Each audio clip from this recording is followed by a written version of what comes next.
ये जो question discuss किए जा रहे हैं ये एग्जामिनेशन पॉइंट ऑफ व्यू से बहुत इम्पॉर्टेंट हैं। तो स्टार्ट करते हैं। फर्स्ट क्वेश्चन है, who was the commander in chief of Pakistan army from 1951 to 1958। Commander in chief Pakistan army का सबसे बड़ा ओहदा है और ये 1951 से 1958 तक किसके पास था? अयूब खान के पास था। B is the right option.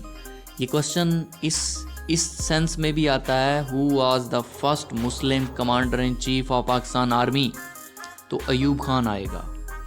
और क्वेश्चन इस तरीके से आता है, who was the first commander in chief of Pakistan army, तो आपने फ्रैंक मैसरवेल लगाना है, क्योंकि जब पाकिस्तान आज़ाद हुआ था उस वक्त पहला commander in chief Pakistan army का फ्रैंक मैसरवे था और ये एक अंग्रेज़ था। 1947 से लेकर 1948 तक फ्रैंक मैसरवे कमांडर इन चीफ था पाकिस्तान आर्मी का। उसके बाद डोगलास डेविड आया था 1948 से लेकर 1951 तक डोगलास डेविड था। फिर commander in chief Ayub Khan को बनाया गया। 1951 से लेकर 1958 तक Ayub Khan commander in chief था पाकिस्तान आर्मी का।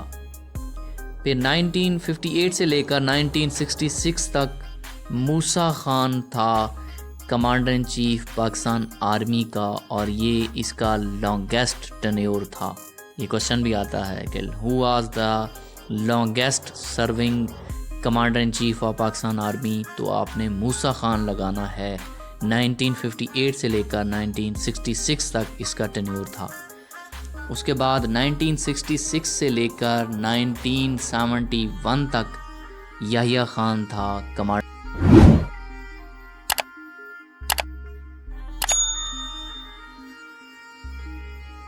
इन चीफ पाकिस्तान आर्मी का।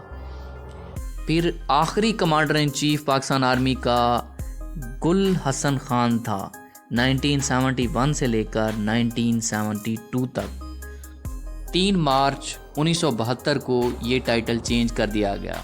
कमांडर इन चीफ से टाइटल जो है वो चीफ ऑफ आर्मी स्टाफ रखा गया और पहला chief of army staff general tikka Khan था। ये क्वेश्चन काफ़ी दफ़ा आता है, who was the first chief of army staff of Pakistan army, general tikka Khan लगाना है आपने। नेक्स्ट क्वेश्चन है, हज़रत उमर रज़ियल्लाहु ताला अन्हु accepted Islam after hearing the recitation of which सूरा। हज़रत उमर रज़ियल्लाहु ताला अन्हु ने इस्लाम कबूल किया था कुरान पाक की किस सूरा को सुनकर? सूरत तहा को सुनकर हज़रत उमर रज़ियल्लाहु ताला अन्हु ने इस्लाम कबूल किया था। हज़रत उमर रज़ियल्लाहु ताला अन्हु बहुत बहादुर इंसान थे, बहुत बड़ा असर रसूख था आपका। जब आप सल्लम दीन की तालीमात फैला रहे थे तो एक मस्जिद में आप सल्लम बैठे थे, तबलीग कर रहे थे। वहाँ पे हज़रत उमर रज़ियल्लाहु ताला अन्हु को लाया गया। जब हज़रत उमर रज़ियल्लाहु ताला अन्हु ने इन बातों को सुना तो आपको जो है गुस्सा आना शुरू हो गया, तो आपने डिबेट करना शुरू की। फिर कुछ लोगों ने कहा कि आपकी जो बहन है और आपके बहनोई हैं उन्होंने भी इस्लाम कबूल कर लिया है, तो आप इस तरह की बातें ना करें। फिर आप तैश में आ गए और उठकर घर की तरफ चले गए। अपनी सिस्टर से नाराज़ हुए, अपने बहनोई से नाराज़ हुए।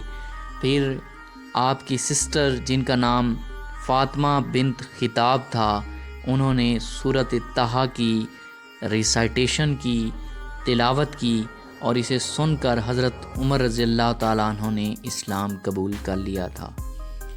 हज़रत उमर रज़ियल्लाहु ताला अन्हु अद्दी फैमिली से थे, कुरैश ट्राइब से थे, मक्का में पैदा हुए, मदीना में आपकी डेथ हुई और आपके वालिद का नाम खिताब बिन नुफैल था।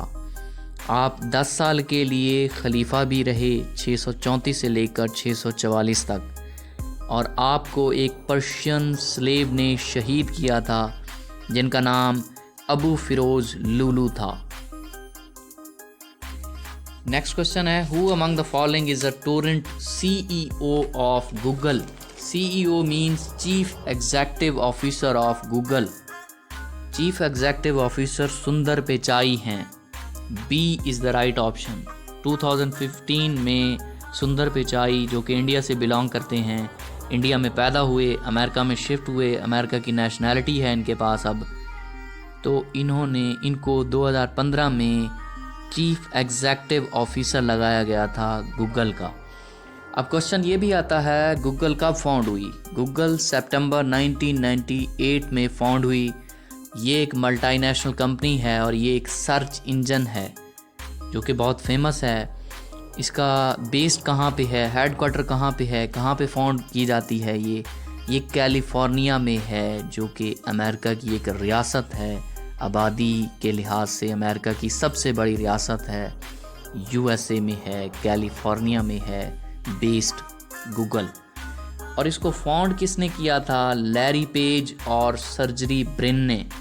डी और सी ऑप्शन जो है, लैरी पेज और सर्जरी ब्रिन दोनों यूएसए से बिलोंग करते थे। इन्होंने सितंबर 1998 में गूगल को फाउंड किया था। Next question is, Siachen glacier is in Baltistan. B is the right option. अब गिलगित भी दिया हुआ है, बल्तिस्तान भी दिया हुआ है, तो आपने बल्तिस्तान लगाना है। मोस्टली जो ऑप्शन आता है वो गिलगित बल्तिस्तान लिखा होता है, तो सियाचिन ग्लेशियर गिलगित बल्तिस्तान में है। अब उसने मज़ीद एक्सटेंड कर दिया है, तो आपने बल्तिस्तान लगाना है। B is the right option. और ये किस रेंज में है, ये भी क्वेश्चन आता है। ये कराकरम रेंज में है। इसकी लंबाई कितनी है? 76 किलोमीटर लेंथ है इसकी। 47 माइल्स बनते हैं। 1884 में पाकिस्तान और इंडिया का कन्फ्लिक्ट हुआ था सियाचिन ग्लेशियर में। तब से इंडिया की भी आर्मी बैठी हुई है सियाचिन ग्लेशियर पे, और पाकिस्तान की भी आर्मी बैठी है। बहुत ख़तरनाक जगह है। पाकिस्तान की सबसे बड़ी ग्लेशियर है सियाचिन ग्लेशियर, बल्तिस्तान में है, कराकरम रेंज में है। कुछ और ग्लेशियर्स आती हैं, इम्पॉर्टेंट हैं, कभी उनके बारे में पूछता है कहाँ पे हैं, किस रेंज में हैं, तो वो गौर से सुन लीजिएगा, एग्जामिनेशन पॉइंट ऑफ व्यू से बहुत इम्पॉर्टेंट हैं। बतूरा ग्लेशियर है, कराकरम रेंज में है, गिलगित बल्तिस्तान में है और पाकिस्तान में दूसरे नंबर पर है। एक और है बेल्तूरो ग्लेशियर, कराकरम रेंज में है, गिलगित बल्तिस्तान में है। बियाफो ग्लेशियर है, कराकरम रेंज में है, गिलगित बल्तिस्तान में है। हिस्पर ग्लेशियर है, ये भी कराकरम रेंज में है और गिलगित बल्तिस्तान में है। ये वो ग्लेशियर हैं जो पाकिस्तानी लिहाज से बहुत इम्पॉर्टेंट हैं और पीपीएससी के एग्ज़ाम में मोस्टली आती हैं। तो ये वन पेपर एमसीक्यूज़ के लिए ये बहुत इम्पॉर्टेंट चीज़ें हैं जो मैं एक्स्ट्रा आपको बताता हूँ। तो आपने इसे लिख लेना है या अच्छे तरीके से सुन लेना है, ताकि ये चीज़ें आपको पेपर में फ़ायदा दें। दुनिया की सबसे बड़ी ग्लेशियर लैम्बर्ट ग्लेशियर है, जो कि अंटार्कटिका में है। Lambert glacier is situated in Antarctica. Next question है, the population census of 2017 was the 6th census in the row. B option बनेगा, छठे सेंसस थे। सेंसस मर्दमशुमारी, जो कि हर 10 साल बाद होती है, लेकिन ये 1998 के बाद 2017 में हुई, तो 10 साल से ज़्यादा टेन्योर हुआ, 19 साल बाद हुई है। पाकिस्तान में टोटल 6 मर्दमशुमारियाँ हुई हैं। 1951 में पहली दफ़ा, 1961 second time, 1972 third time, 1981 fourth time, 1998 fifth time, 2017 sixth. तो B is the right option. अब क्वेश्चन ये भी आता है कि इंडियन सब कॉन्टिनेंट में पहली दफ़ा सेंसस कब हुए और किसके दौर में हुए? 1872 में हुए थे। Lord Mayo was the British viceroy of Indian subcontinent. 1872 Lord Mayo. Next question है, which Congress leader thought after Lahore resolution that the partition was unavoidable.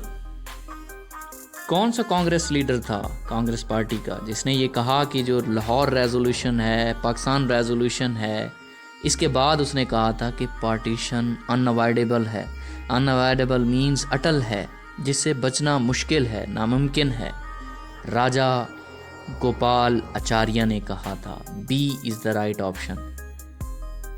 Pakistan resolution का मकसद ये था कि ऑटोनॉमी होनी चाहिए पंजाब में, बंगाल में, सिंध में, NWFP में, और बहुत से लोग ये सोच रहे थे कि ये एक कॉल है सेपरेट मुस्लिम स्टेट की।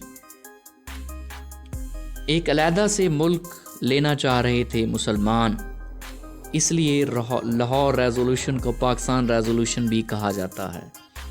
इसको प्रेसिडेंट कहते हैं सदारत करना। सदारत क़ायद आज़म मोहम्मद अली जिन्ना ने की थी, क्योंकि मुस्लिम लीग का ये 27वां इजलास था और उस वक्त क़ायद आज़म मोहम्मद अली जिन्ना मुस्लिम लीग के प्रेसिडेंट थे। तो सदारत क़ायद आज़म ने की थी, प्रेजेंटेड पेश किया था AK फजलुल हक ने, और ये लाहौर रेजोल्यूशन मिंटो पार्क में हुई थी, जिसे इकबाल पार्क भी कहते हैं। Next is who among the following was the first president of Congress. Congress का पहला प्रेसिडेंट कौन था? Womesh Chandra Banerjee. B is the right option. अब कांग्रेस क्या चीज़ है? कांग्रेस इंडियन सब कॉन्टिनेंट में सबसे पहली बनने वाली जमात थी, जो 28 दिसंबर 1885 को बनाई गई थी।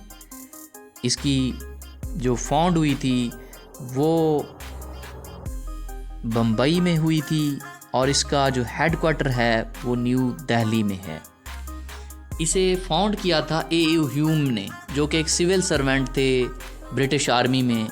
फिर वो वहाँ से रिटायर हुए, तो उसने सोचा कि एक ऐसा प्लेटफॉर्म होना चाहिए जहाँ पे हिंदू और मुसलमान अपने मामलात को डिस्कस कर सकें, अपने जो इश्यूज़ हैं वो यहाँ पे डिस्कस करें, ब्रिटिशर्स को बताएं। उस वक्त मुसलमान भी इसमें इकट्ठे थे, हिंदू भी इसमें इकट्ठे थे, ये दोनों की इकट्ठी जमात थी। तो इसके पहले प्रेसिडेंट वोमेश बनर्जी थे। 1885 से लेकर 1886 तक वोमेश चंद्र बनर्जी इसके पहले प्रेसिडेंट थे। अब क्वेश्चन इसका ये भी आता है कि कौन सा वो पहला मुस्लिम प्रेसिडेंट था कांग्रेस का? Badruddin Tyabji was the first Muslim president of Congress. Next is who among the following women won Nobel prize twice. इनमें से कौन सी वो वुमेन है जिसने नोबेल प्राइज़ 2 दफ़ा जीते हैं? Marie Curie. B option. इन्होंने पहला नोबेल प्राइज़ 1903 में जीता था फिज़िक्स में, दूसरा नोबेल प्राइज़ 1911 में जीता था केमिस्ट्री में। इनके शोहर का नाम पैरे क्यूरी था, वो भी नोबेल प्राइज़ विनर हैं फिज़िक्स के। और एक और हैं जिन्हें नोबेल प्राइज़ 2 दफ़ा मिले हुए हैं। एक मैरी क्यूरी हैं, दूसरा लिनस पॉलिंग हैं, जिन्हें नोबेल प्राइज़ 2 मिले हैं। ये 2 बंदे हैं पूरी दुनिया में। 1954 में लिनस पॉलिंग को केमिस्ट्री में नोबेल प्राइज़ मिला था, और 1962 में पीस प्राइज़ मिला था लिनस पॉलिंग को। अब नोबेल प्राइज़ क्या चीज़ है? नोबेल प्राइज़ इंटरनेशनल लेवल पे एक प्राइज़ है जिसे अल्फ्रेड नोबेल ने इजाद किया था 1901 में। स्वीडन का ये इंसान था, बंदा था, जिसने ये सोचा कि 5 कैटेगरीज़ में बनाता हूँ इंटरनेशनल लेवल पे, जिसका काम सबसे बेहतर होगा उस काम को सराहने के लिए, उजागर करने के लिए, बेहतरी लाने के लिए इंटरनेशनल लेवल पे उसे हर साल नोबेल प्राइज़ दिया जाएगा। और ये 5 कैटेगरीज़ में था: physics, chemistry, medicine, literature and peace. Peace का नोबेल प्राइज़ ओस्लो में दिया जाता है। Oslo is the capital of Norway. बाकी जो 4 हैं, फिज़िक्स, केमिस्ट्री, मेडिसिन, लिटरेचर, इनका नोबेल प्राइज़ स्वीडन का कैपिटल है स्टॉकहोम, वहाँ पे दिया जाता है। और नोबेल प्राइज़ 10 दिसंबर को दिया जाता है, 10 दिसंबर। नेक्स्ट क्वेश्चन है, Nokia is a company based in Finland. Nokia एक इंटरनेशनल लेवल पे कंपनी है, कहाँ पे बेस्ड करती है, उसका हेडक्वार्टर कहाँ पे है? फिनलैंड में है। एक और आता है, सैमसंग एक इंटरनेशनल लेवल की बहुत फेमस कंपनी है, वो कहाँ पे बेस्ड है? वो कोरिया में है। मोटरोला कहाँ पे है? वो यूएसए में बेस्ड है। एप्पल किस कंट्री की है? यूएसए की है। ये बहुत फेमस हैं। अब इनके कैपिटल सुन लें। डेनमार्क का कैपिटल कोपनहेगन है। स्कॉटलैंड का एडिनबर्ग है। फिनलैंड का कैपिटल हेलसिंकी है। नॉर्वे का कैपिटल ओस्लो है।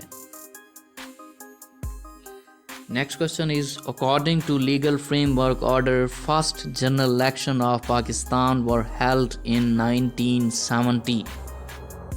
लीगल फ्रेमवर्क ऑर्डर के तहत पहली दफ़ा जनरल इलेक्शन कब हुए थे? 1970 में हुए थे। पाकिस्तान में पहले जनरल इलेक्शन 1970 में हुए हैं। वैसे पहले जो थे पाकिस्तान की तारीख में पहले इलेक्शन 1965 में हो चुके हैं, लेकिन वो जनरल इलेक्शन नहीं थे। वो नाज़िम, डिस्ट्रिक्ट नाज़िम, डिवीजनल नाज़िम, उनसे वोट लेकर प्रेसिडेंट को इलेक्ट किया गया था, जिसमें फ़ातिमा जना और अयूब खान ने आपस में इलेक्शन लड़ा था। अयूब खान जीता था, फ़ातिमा जना हार गई थी 1965 में। लेकिन पहले जनरल इलेक्शन की अगर बात करें तो आपने 1970 लगाना है, और ये लीगल फ्रेमवर्क ऑर्डर के तहत थे जिसे यहया खान ने पेश किया था। लीगल फ्रेमवर्क ऑर्डर ये था कि यहया खान ने कुछ रूल्स दिए थे कि आप जनरल इलेक्शन किस तरीके से होना चाहिए पाकिस्तान में। इसने 1 यूनिट को डिज़ोल्व कर दिया था। 1 यूनिट जो 1955 में बना था कि जो पाकिस्तान है इसके 4 प्रोविंसेस हैं, इनको मिक्स करके इकट्ठा करके वेस्ट पाकिस्तान बना देते हैं, और जो बांग्लादेश है इसको ईस्ट पाकिस्तान का नाम दे देते हैं। ये दोनों इकट्ठे हो जाएंगे। ये 1 यूनिट था। 1955 में 1 यूनिट बना था। 1970 में लीगल फ्रेमवर्क ऑर्डर के तहत यहया खान ने 1 यूनिट को डिज़ोल्व कर दिया था 1970 में, और दोबारा से 4 प्रोविंसेस री एस्टैब्लिश किए थे। So B is the right option, 1970। Next is Maulana Mohammad Ali Jauhar got his education from Aligarh college. Aligarh college जिसे 1875 में सर सैयद अहमद ख़ान ने बनाया था, और ये मुसलमानों का पहला एजुकेशनल इंस्टीट्यूशन था जिसे क़ायद-ए-आज़म ने सर सैयद अहमद ख़ान ने बहुत ही हायर लेवल पे और फोकस्ड से ये बनाया था। वैसे छोटे लेवल के पहले बना चुके थे क़ायद-ए-आज़म। MAO कॉलेज था मुरादाबाद में, और भी डिफरेंट कॉलेजेस बनाए थे सर सैयद अहमद ख़ान ने, लेकिन अलीगढ़ कॉलेज 1875 में बना था, सर सैयद अहमद ख़ान ने बनाया था। मौलाना मोहम्मद अली जौहर ने अपनी एजुकेशन अलीगढ़ कॉलेज से स्टार्ट की थी। आप मौलाना मोहम्मद अली जौहर अलीगढ़ मूवमेंट का बहुत ज़्यादा हिस्सा थे, पार्ट थे, खिलाफत मूवमेंट का हिस्सा थे, बहुत बड़े एक्टिविस्ट थे, पॉलिटिशियन थे। आप रामपुर में 1878 में पैदा हुए थे। Rampur is situated in India, और आपकी डेथ लंदन में हुई थी 1931 में। आपके 2 रिसाले बहुत फेमस थे। कॉमरेड जो कि इंग्लिश में था 1911 में इशू हुआ कलकत्ता से, और हमदर्द है जो पेपर में आता है 1913 में दिल्ली से। Next question is, who among the following was the first chief minister of Punjab. Punjab का पहला चीफ मिनिस्टर कौन था? इफ्तिखार हुसैन मंदोड़ था। A is the right option. अब पंजाब का उसने डिस्कस कर दिया है, हमें बाकी 3 सूबों का भी आना चाहिए, क्योंकि पेपर में कभी सिंध का पूछेगा, कभी NWFP का पूछेगा, कभी बलोचिस्तान का पूछेगा। तो अपनी प्रिपरेशन को हमें ब्रॉड करने के लिए इस तरह के क्वेश्चन आने चाहिए। उसने एक क्वेश्चन पूछा है, हमें पूरे चारों के चारों उसके ऑप्शन आने चाहिए, उसकी फुली डिटेल आनी चाहिए, तभी हम PPSC का एग्ज़ाम या कोई भी 1 पेपर MCQs की तैयारी है हम बेस्ट वे से कर सकते हैं, और 80+ मार्क्स लेंगे तभी हमारी सिलेक्शन होगी। तो सिंध के पहले चीफ मिनिस्टर अयूब खोड़ो थे। NWFP के पहले चीफ मिनिस्टर अब्दुल कयूम खान थे। बलोचिस्तान के पहले चीफ मिनिस्टर अताउल्ला मेंगल थे। Next question is, the art of writing codes and secret language is called cryptography. Code की लैंग्वेज और सीक्रेट लैंग्वेज को क्या कहते हैं? क्रिप्टोग्राफी कहते हैं। ये मोस्टली जो है आर्मी कोड्स में अपनी सीक्रेट लैंग्वेज बनाते हैं ताकि जो ऑपरेशन किए जा रहे हैं उसकी डिटेल किसी और तक ना पहुंचे, टेररिस्ट के पास ना पहुंचे या किसी और कंट्री तक ना पहुंच सके, दूसरे लोगों की अंडरस्टैंडिंग वहां तक ना हो। तो इस लैंग्वेज को कोड लैंग्वेज, सीक्रेट लैंग्वेज कहते हैं। और ये आर्ट जो है क्रिप्टोग्राफी कहलाता है। Crypto means hidden, graphy means लिखा हुआ, खुफिया लिखा हुआ, छुपा हुआ लिखा हुआ। So A is the right option. अब बी ऑप्शन है ग्रेफोलॉजी। ग्रेफोलॉजी पर्सन की हैंड राइटिंग जो होती है उसे ग्रेफोलॉजी कहते हैं। सी ऑप्शन है entomology. Entomology is study of insects. हशरात की स्टडी इन एंटोमोलॉजी कहलाती है। Etymology study of words is known as etymology. ये जो एक्स्ट्रा डिटेल है ये बहुत ही इम्पॉर्टेंट है एग्जामिनेशन पॉइंट ऑफ व्यू से, तो आपने इसे भी गौर से सुनना है। कुछ और हैं वो philology. Philology is a study of languages. Geology, geology paper में काफ़ी दफ़ा पूछा हुआ है। Geology is a study of earth. Pedagogy, pedagogy is art of teaching, study of teaching. Epistemology, epistemology is a study of knowledge. Next है who was the leader of Infidel in the battle of Uhud? जंग उहद में काफरों का leader कौन था? अबू सुफियान था। अबू जहल जो A option है ये जंग बदर में था। 2 हिजरी को हुई, 624 ईस्वी को हुई और ये उसमें मारा गया था अबू जहल। और जंग उहद 3 हिजरी को हुई थी, 625 ईस्वी को हुई। अबू सुफियान लीडर था। अबू सुफियान की स्ट्रेंथ 3000 थी, मुसलमानों की स्ट्रेंथ 1000 थी। मुसलमानों और कुरैश मक्का के दरमियान ये जंग लड़ी गई और अबू सुफियान लीडर था कुरैश मक्का का। और ये जंग 7 शवाल को हुई थी। अब ये पूछते हैं कौन सा मंथ था? शवाल का मंथ था। Next question is which SAARC country has monarchy? इनमें से कौन सी सार्क की कंट्री है जिसमें बादशाही निज़ाम है, बादशाहत सिस्टम है? भूटान। नेपाल में पहले था, 2008 में ख़त्म हो गया था। तो अब मोनार्की सार्क की जो कंट्रीज़ हैं उनमें सिर्फ भूटान में है मोनार्की सिस्टम, बादशाही system. B is the right option. अब सार्क क्या चीज़ है? SAARC South Asian association regional corporation. South Asian countries हैं 8, उन्होंने आपस में मिलकर एक ऑर्गेनाइजेशन बनाई ताकि आपस में बिज़नेस को उजागर किया जा सके, इंपोर्ट एक्सपोर्ट की जा सके, आपस में रिलेशन बेहतर किए जा सकें, पॉलिटिकल इश्यूज़ को रिजॉल्व किया जा सके और पॉलिटिकल और इकोनॉमिक स्टेबिलिटी हो। ये सार्क ऑर्गेनाइजेशन 8 दिसंबर 1985 को ढाका में फाउंड हुई। इसका हेडक्वार्टर काठमांडू में है। Kathmandu is a capital of Nepal. इसके पहले सेक्रेटरी जनरल का नाम अबुल एहसन था जो बांग्लादेश से बिलोंग करते थे और इसके current secretary general Isala Weerakoon हैं जो श्रीलंका से बिलोंग करते हैं। SAARC nation South Asian nation countries थी 8: पाकिस्तान, इंडिया, श्रीलंका, बांग्लादेश, अफ़गानिस्तान, नेपाल, भूटान, मालदीव। ये 8 कंट्रीज़ थीं जो साउथ एशियन कंट्रीज़ कहलाती हैं, सार्क कंट्रीज़ कहलाती हैं। इनमें ये भी क्वेश्चन आता है कि वो कौन सी कंट्रीज़ हैं सार्क कंट्री जो लैंड लॉक्ड हैं। 3 लैंड लॉक्ड कंट्रीज़ हैं। लैंड लॉक्ड कंट्रीज़ ऐसी कंट्रीज़ जिनको कोई भी सी टच ना करे वो लैंड लॉक्ड कंट्री कहलाई जाती है। वो भूटान है सार्क कंट्रीज़ में से, अफ़गानिस्तान है लैंड लॉक्ड कंट्री और नेपाल है। ये 3 कंट्रीज़ हैं जो कि लैंड लॉक्ड कंट्रीज़ कहलाई जाती हैं।